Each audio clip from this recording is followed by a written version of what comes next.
साथियों welcome to Gurukul exam. चलिए साथियों, सी टेट का पहला पेपर समाप्त हो चुका है और जिन प्रश्नों को आज पूछा गया है उन सभी प्रश्नों को आप सभी के लिए लेकर आए, तो प्लीज़ वीडियो को आप लास्ट तक देखना, ठीक है। चलिए, पहले प्रश्न में पूछा गया है उपलब्धि परीक्षण दिए जा सकते हैं।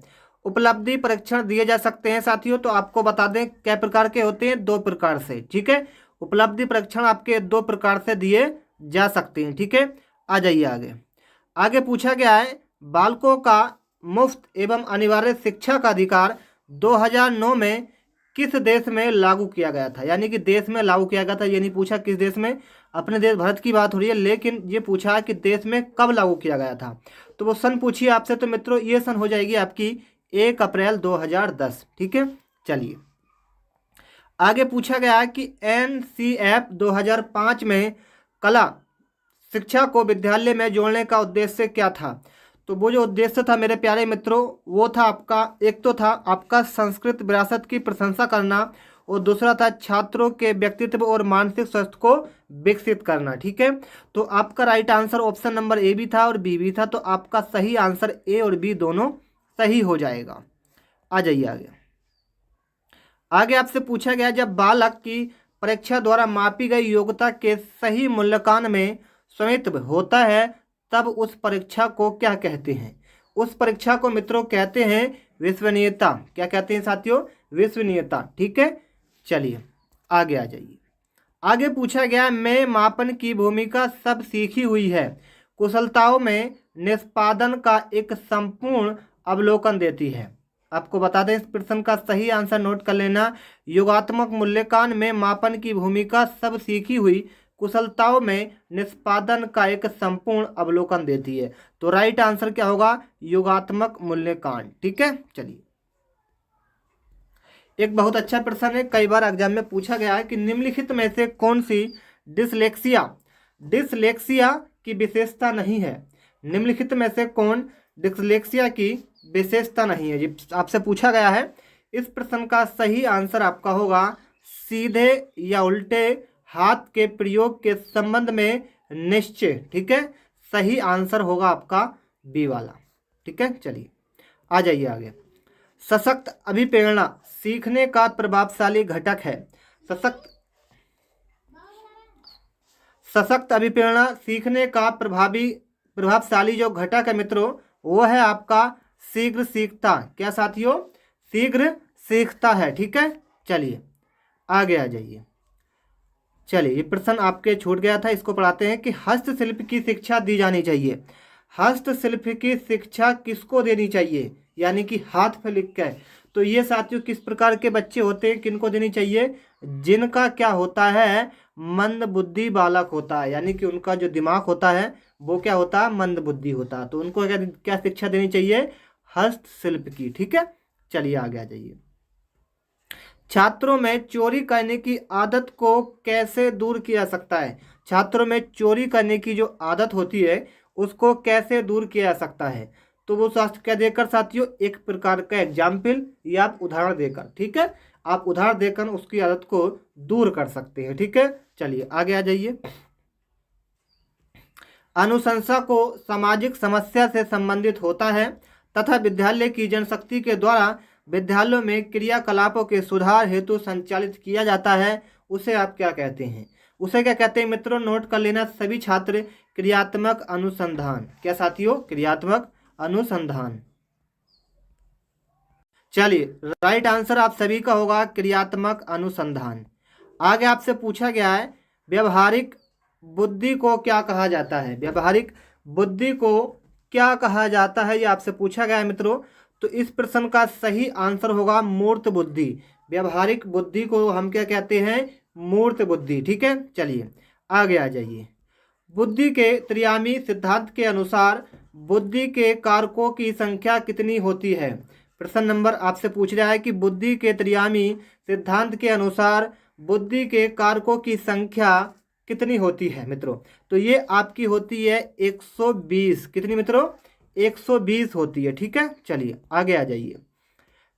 आगे प्रश्न पूछा गया कि परिवेश की वस्तु जिसे प्राणी प्राप्त करने का प्रयास करता है कहीं जीती जाती है। दोबारा पढ़िएगा। परिवेश की वस्तु जिसे प्राणी प्राप्त करने का प्रयास करता है कहीं जाती है। क्या कही जाती है, नोट कर लेना, प्रेरक। क्या मतलब, प्रेरक। ठीक है, चलिए आगे पूछा क्या, प्रतिभावान पालकों की पहचान करने के लिए हमें सबसे अधिक महत्व किसको देना चाहिए, किसको देना चाहिए साथियों, बस वो वस्तुनिष्ठ परीक्षणों के परिणाम को देना चाहिए। ठीक है, आप सभी समझ पाए होंगे। आपको बता दें, हमने वीडियो के डिस्क्रिप्शन में एक टेलीग्राम का लिंक दे रखा है आपको। सभी छात्र हमारे टेलीग्राम से जुड़ेंगे। हमारे टेलीग्राम का नाम है गुरुकुल एग्जाम। लिंक आपको डिस्क्रिप्शन में मिलेगा।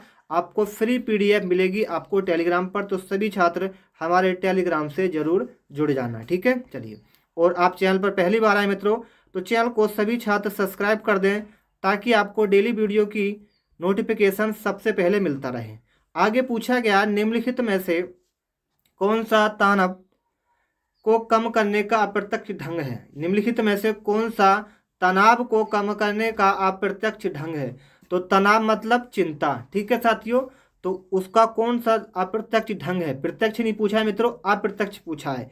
तो अप्रत्यक्ष का कौन सा ढंग होता है, उदातीकरण। क्या साथियों, उदातीकरण। ठीक है साथियों, ये आपका हो जाएगा तनाव को कम करने का। इसका मतलब तनाव होता है मतलब चिंता। ठीक है, ये आप सभी समझ पाएंगे।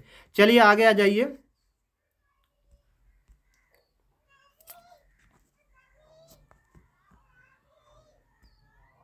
आ जाइए आगे। मनुष्य जीवन का आरंभ मूलित घटित है।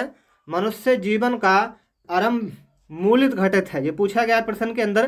प्रश्न काफी इंपॉर्टेंट प्रश्न है। ये प्रश्न कई बार CTET UP के एग्जाम में पूछा जाता है। तो आपका राइट आंसर नोट कर लेना, केवल एक कोष। क्या मतलब, केवल एक कोष। ठीक है, आगे पूछा गया, शैशवावस्था शैशवावस्था की विशेषता नहीं है, ये आपसे पूछा गया मित्रों। तो इस प्रश्न का राइट आंसर होगा नैतिकता का होना। क्या होगा साथियों, शैशवता की विशेषता नहीं है, नैतिकता का होना। ठीक है, चलिए आ जाइए आगे। आगे आपसे पूछा गया, ध्यान से नोट करिएगा, गामक विकास से हमारा तात्पर्य मांसपेशियों के विकास से तथा पैरों के उचित उपयोग से पैरों तथा के उचित उपयोग से। प्रश्न को दोबारा पढ़िएगा कि गामक विकास से हमारा तात्पर्य मांसपेशियों के विकास से तथा पैरों के उचित उपयोग से क्या होता है। तो ये मित्रों क्या होता है, प्रश्न काफी कठिन प्रश्न है। बहुत सारे छात्र इस प्रश्न को गलत करके आएंगे। तो इस प्रश्न का राइट आंसर शक्ति और गति होगा। क्या होगा, शक्ति और गति। ठीक है, चलिए 20वीं शताब्दी को बालक की शताब्दी कहा जाता है, ये परिभाषा दी है, ये आपसे पूछा गया है। तो 20वीं शताब्दी को बालक की शताब्दी कहा जाता है, ये परिभाषा जो दी थी साथियों, वो दी थी क्रो ने। किसने साथियों, क्रो ने दी थी। ठीक है, प्रश्न काफी इंपोर्टेंट प्रश्न है। पूछा गया, इस अवस्था को मिथ्य प्रवक्ता का समय भी कहा जाता है। तो किसे कहते हैं, कौन सी अवस्था होती है, किशोरावस्था, बाल्यावस्था, शैशवावस्था या प्रौढ़ावस्था। तो साथियों नोट कर लेना, इस अवस्था को हम कहते हैं बाल्यावस्था, यानी कि बचपन का दौर। ठीक है, चलिए आगे आपसे पूछा गया, निम्नलिखित में से कौन सीखने के सही स्तर है, यानी कि कौन सा स्तर सही सीखने का बताइए है। जी चलिए आपको बता दें, इस प्रश्न का सही आंसर सभी छात्र नोट करेंगे, तथ्य, सूचना, ज्ञान प्राप्त करना तथा बोध का प्रज्ञान। ठीक है, तो सभी छात्र समझ पाएंगे, तथ्य, सूचना, ज्ञान प्राप्त करना, बोध या प्रज्ञान। ठीक है, चलिए आ जाइए। परिवक्ता इत्यादि से व्यवहार में उत्पन्न परिवर्तन को भी हम अधिगम कहा जाता है। अधिगम तो आप सभी जानते होंगे साथियों, अधिगम। चलिए, परिवक्ता इत्यादि से व्यवहार में उत्पन्न परिवर्तन को भी अधिगम कहा जाता है।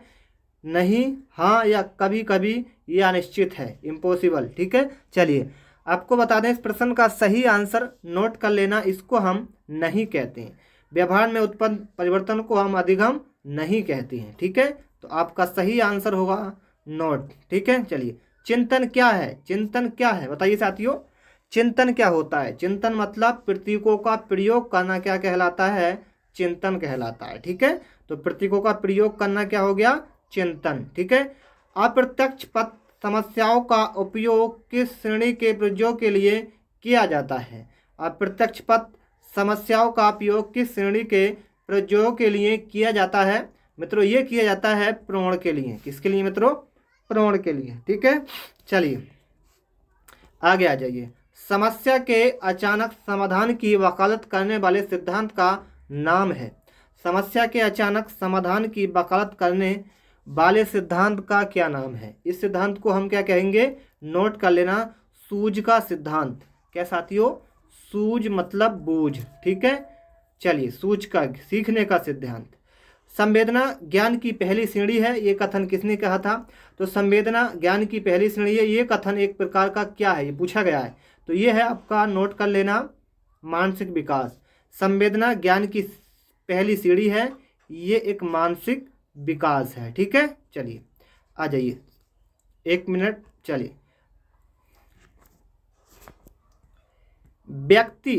व्यक्तिगत भेद में हम पाते हैं, व्यक्तिगत भेद में हम जो पाते हैं वो पूछा गया प्रश्न में। तो हम क्या पाते हैं बताइए? उससे पाते हैं एक विचारशीलता, प्रतिमानता, यानी कि ए और बी आपका राइट आंसर होगा। इस प्रश्न का आंसर सभी छात्र हमें बताएंगे कमेंट बॉक्स में, ठीक है, अगर आप प्रश्न को करके आए तो। मेरिट हित के अध्ययन के आधार पर कहा जाता है कि सामान्य रूप से उन परिवारों के बालक होते हैं जो सामाजिक स्तर से ऊंचे होते हैं। तो कमज़ोर होते हैं, बलवान होते हैं, स्वस्थ नहीं होते, या आर्थिक रूप से मंदबुद्धि होते हैं, ये पूछा गया प्रश्न में। तो इन चारों विकल्प में से आपको सही आंसर बताना है कमेंट बॉक्स में, ठीक है। सभी छात्र बताएंगे इसका राइट आंसर।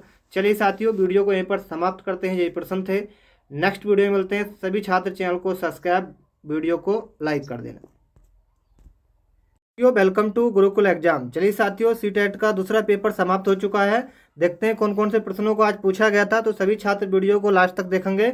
चलिए, पहले प्रश्न में पूछा गया था, कांसा दो धातुओं का मिश्रण है, ये दो धातुएं कौन कौन सी होती हैं? तो आपको बता दें, कांसा जो होता है दोस्तों, दो धातुओं का मिश्रण होता है। और इसमें दोस्तों दो धातुएं कौन सी होती हैं, सभी छात्र नोट कर लेना। एक तो तांबा और लोहा, ठीक है साथियों, तांबा और लोहा, आयरन, ठीक है। चलिए, तो सही आंसर क्या था? तांबा और लोहा। चलिए, आगे पूछा गया था, निम्नलिखित समूह में से उस समूह को चुनिए जिसने खाना पकाने के तरीके ढंग से दिए गए हैं। निम्नलिखित समूह में से उस समूह को चुनिए जिसमें खाना पकाने के तरीके ढंग से दिए गए हैं।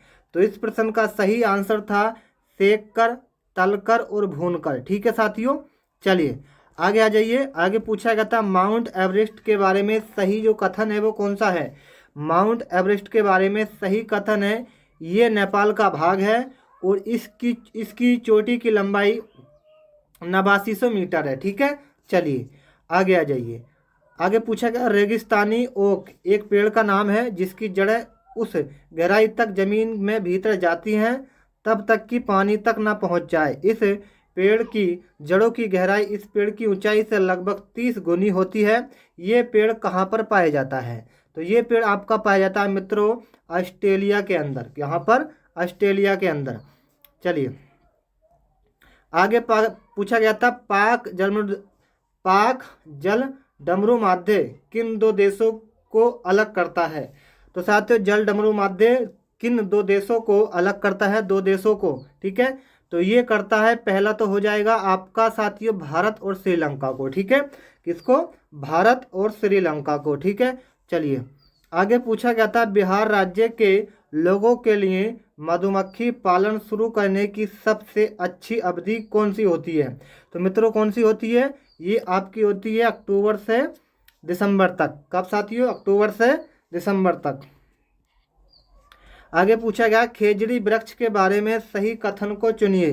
खेजड़ी वृक्ष के बारे में सही कथन को चुनिए, ये पूछा गया है। बहुत अच्छा प्रश्न था। इसका सही आंसर था, ये वृक्ष जो होता है मुख्यतः रेगिस्तानी क्षेत्रों में पाया जाता है।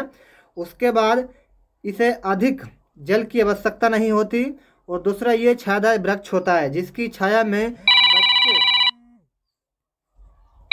बच्चे खेलना पसंद करते हैं। तो आपका राइट आंसर पहला भी हो जाएगा, दूसरा भी हो जाएगा, तीसरा भी हो जाएगा। तो सही आंसर होगा आपका ये वाला, ठीक है। समझ पाएंगे, पहला, दूसरा और तीसरा। आगे पूछा गया है आपसे, हाथियों के विषय में नीचे दिए गया कौन सा कथन सही है? हाथियों के विषय में नीचे दिया गया कौन सा कथन सही है, ये पूछा गया है। बहुत अच्छा प्रश्न था। इसमें आपका सही कथन हो जाएगा, 3 महीने के हाथी के बच्चे का भार सामान्यतः लगभग 2 कुंटल होता है। जी हाँ साथियों, 3 महीने का हाथी के बच्चे का भार कितना होता है? 2 कुंटल। बताइए। आ जाइए अगले प्रश्न पर। आगे आपसे पूछा गया साथियों कि दो ज्वारों के बीच कितनी समय विधि का अंतर होता है। दो ज्वारों के बीच कितनी समय विधि का अंतर जो है साथियों वो होता है। बहुत अच्छा बात है। चलिए चलिए सभी छात्र वीडियो को लाइक और चैनल को सभी छात्र सब्सक्राइब कर दीजिए।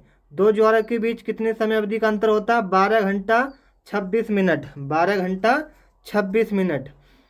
ब्रेल लिपि में मोटे कागज पर उभरे बिंदु बने होते हैं। ये लिपि आधारित होती है किस पर? तो मेरे मित्रों ये होती है 6 बिंदुओं पर। किस पर साथियों? 6 बिंदुओं पर। ठीक है। आगे पूछा गया है नई दिल्ली में रहने वाला कोई व्यक्ति पहले भोपाल मध्य प्रदेश और फिर रांची झारखंड का भ्रमण करना चाहता है तो उसके यात्रा की दिशा कैसी होगी पहले? ये पूछा गया था। तो बहुत अच्छी बात है। प्रश्न काफ़ी इंपॉर्टेंट है, ध्यान से नोट कर लेना। दक्षिण दिशा में और फिर पूर्व दिशा में, ये उसकी दिशा होगी। ठीक है। चलिए आगे पूछा गया नीचे दिए गए सभी जानवरों में कौन सी विशेषता पाई जाती है? ठीक है। नीचे दिए गए सभी जानवरों में निम्नलिखित में से कौन सी विशेषता पाई जाती है? ये पाई जाती है मित्रों, नोट कर लेना, ये अंडे देते हैं। एक तो छिपकली अंडा देती है, कछुआ और सांप क्या तीनों अंडे देते हैं। ठीक है। चलिए प्राथमिक स्तर पर पर्यावरण अध्ययन के शिक्षण में कहानियाँ और कविताओं का प्रभावी ढंग से उपयोग किया जाता है। ये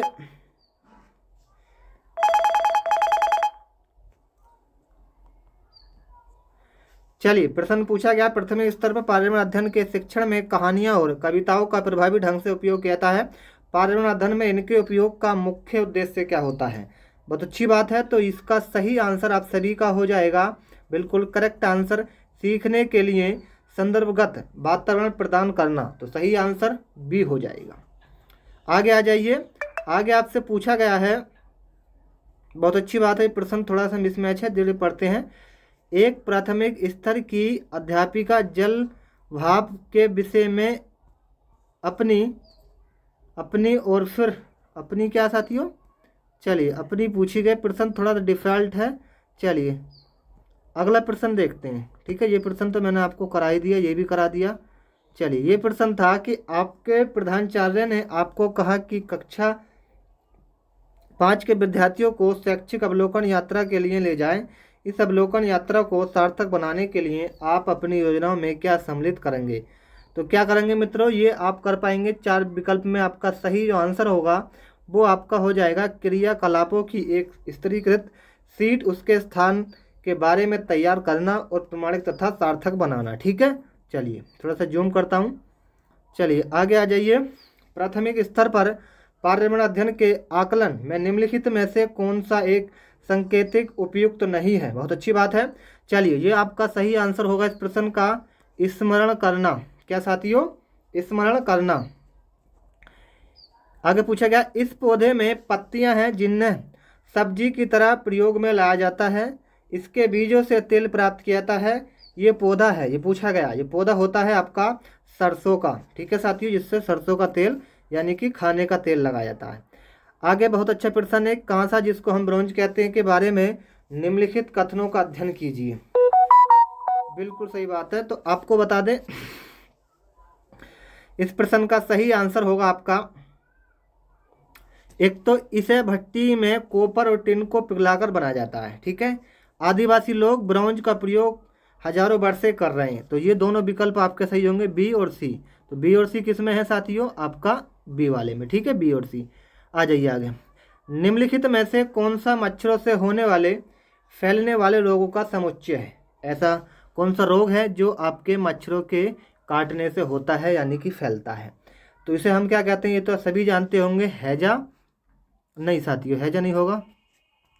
ये आपका होगा एक तो चिकनगुनिया, मियानी बुखार जिसे हम कहते हैं, और डेंगू और मलेरिया। ये तीनों से होते हैं साथियों, मच्छरों से। ठीक है।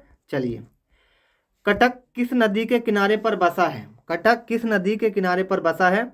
तो ये आपका बसा है, नोट करते चलना, महानदी के। ठीक है साथियों, महानदी।